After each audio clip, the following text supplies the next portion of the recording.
Bueno, con esto quiero decir que el peronismo, además de las alusiones permanentes de Perón a la filosofía, es una filosofía política original.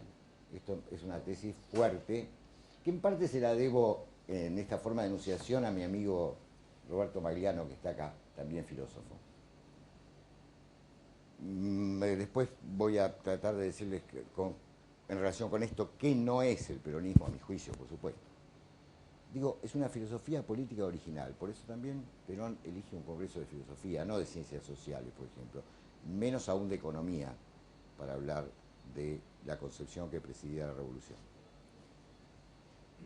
Y digo que es una filosofía política original profundamente enraizada en la tradición occidental de pensamiento, que recoge algunos de los aspectos más rescatables de esa tradición, pero desde una lectura heterodoxa. O sea que todos esos nombres de filósofos que aparecen allí, ¿no es cierto?, en la comunidad organizada, no son puestos al azar o de cualquier manera o para adornar una concepción, sino que la concepción de Perón enraiza en todo eso, ¿no? Pero la lectura es heterodoxa porque también está pensada desde una experiencia histórica distinta a la europea o norteamericana incluso, en la que también esa concepción política abreva y de la cual se nutre. Yo creo que uno de los secretos de la vigencia del peronismo, ya lleva más de 60 años y aún en el poder, está en esta vinculación con las grandes tradiciones de pensamiento. Por más despropósitos que hayamos cometido en nuestra historia. Pero de cualquier manera, ese enraizar en las tradiciones más profundas del pensamiento occidental y las más válidas, además, me parece que explica por lo menos parte de la vigencia todavía actual del peronismo. Quiero decir, no es una ideología, pero eso lo voy a decir después, pero no es una ideología preparada así, digamos, de cualquier manera, tontas y a locas para adornar una práctica de poder, sino que responde a una concepción verdaderamente profunda, que Perón no la tenía totalmente elaborada antes de tomar el gobierno, el poder, pero que había ya una visión previa bastante clara. Y además, creo que con la práctica del poder fue enriqueciendo esa concepción.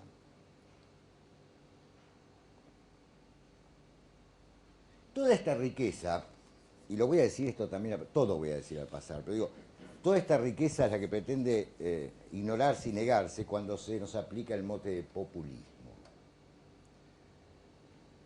Ustedes dirán, bueno, ya lo sabemos más o menos, ya lo sabemos, porque tradicionalmente, y con esto teníamos bien puestas nuestras defensas, era un calificativo que nos aplicaba la izquierda en Latinoamérica, porque claro, porque esta alianza de clases que, digamos, en base a la conducción de un líder carismático, como la definían, no encajaba en los esquemas que manejaba la izquierda, capitalismo, socialismo, lucha de clases, etcétera, etcétera. Pero aquí que últimamente tenemos un teórico argentino que prefiere residir en Londres, donde ganan muy buena plata además. No tengo inconveniente que la gente gane plata, pero lo señalo. Un señor Laclau, o mejor dicho Laclau, que a la luz del gobierno de Kirchner y por los ribetes izquierdizantes que tiene este gobierno, ha decidido emprender una defensa del populismo, pero considerando al peronismo un populismo, desde ya. Y entonces, haciendo una suerte de mixtura extraña que no tengo tiempo de explicar entre Lacan, el gran psicoanalista francés, y Marx, construye una suerte de teoría favorable a los populismos. Y mucha gente joven, lamentablemente, toma por esa vía, digamos, ¿no? Y lee a Laclau, lo comenta. Yo sigo pensando que el peronismo no tiene nada que ver con eso que se llamó populismo y con esto que se llama ahora populismo. Me parece que si le hablan de Lacan, Perón se reiría un poco, ¿no? ¿Qué sé yo? Aunque Lacan es un tipo interesante, ojo, ¿no? Pero dentro del campo psicoanalítico.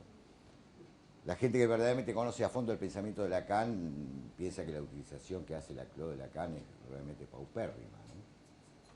Daría para toda otra charla, pero son cosas importantes, porque si nosotros no las profundizamos un poco, vamos yendo por donde van los vientos de la moda. Bueno, dejo eso. Para mí la idea central del texto, y así lentamente nos vamos a ir acercando a la cuestión de la producción, como la podemos pensar desde el peronismo. La idea central del texto de la comunidad organizada para mí es producto de una reflexión de Perón a la luz fundamentalmente de la Segunda Guerra Mundial. Él esperaba una tercera, además, ¿no? Lo sabemos. Y la tesis que él desprende de esta experiencia histórica europea, de esta experiencia verdaderamente trágica, no olviden ustedes que quedaron sobre la tierra 70 millones de cadáveres, la consecuencia de esta guerra, sin contar los heridos, los incapacitados, los traumas. La reflexión que él saca, que está dicha expresamente en la comunidad organizada, es que esta modernidad europea ha tenido un desarrollo, un prodigioso desarrollo material, tecnológico fundamentalmente, pero que este desarrollo material no ha sido acompañado en forma cabal por un desarrollo espiritual correspondiente, fundamentalmente ético. Esto está dicho en la comunidad organizada y es como la tesis central con la que empieza el libro, digamos, ¿no? Él vislumbra esto. Creo que es el modo que se explica que se puede haber llegado a semejante criminalidad. Yo suelo decir que, haciendo un balance del siglo XX, deberíamos decir que el siglo XX fue el signo de la criminalidad, ¿no? Fue su marca más manifiesta. Y entonces creo que lo que se propone Perón, y creo que es lo que se propuso Perón, es construir una modernidad distinta. Perón construyó la modernidad en Argentina. Perón era un hombre moderno, digamos. Pero pensó, me parece, en la posibilidad de construir otro tipo de modernidad donde justamente ese desarrollo espiritual, particularmente ético, acompañase el desarrollo tecnológico. Quizá entonces un desarrollo tecnológico no tan acelerado, pero concorde con una transformación espiritual que permitiera crear un hombre que esté, que todavía es nuestro desafío hoy, un hombre que esté a la altura de la técnica, a la altura de la tecnología.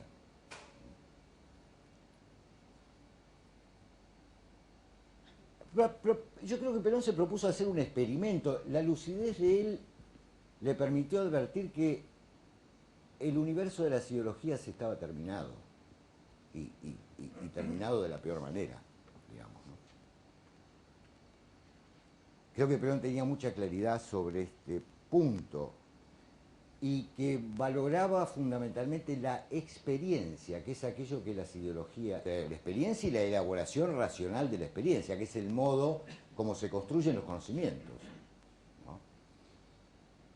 Y que vislumbraba muy bien cómo las ideologías, justamente, el siglo XX fue el siglo de las ideologías, fundamentalmente el fascismo, el bolchevismo, o el comunismo, sus distintas variantes, y el liberalismo, cuyo estallido estamos viendo en estos días.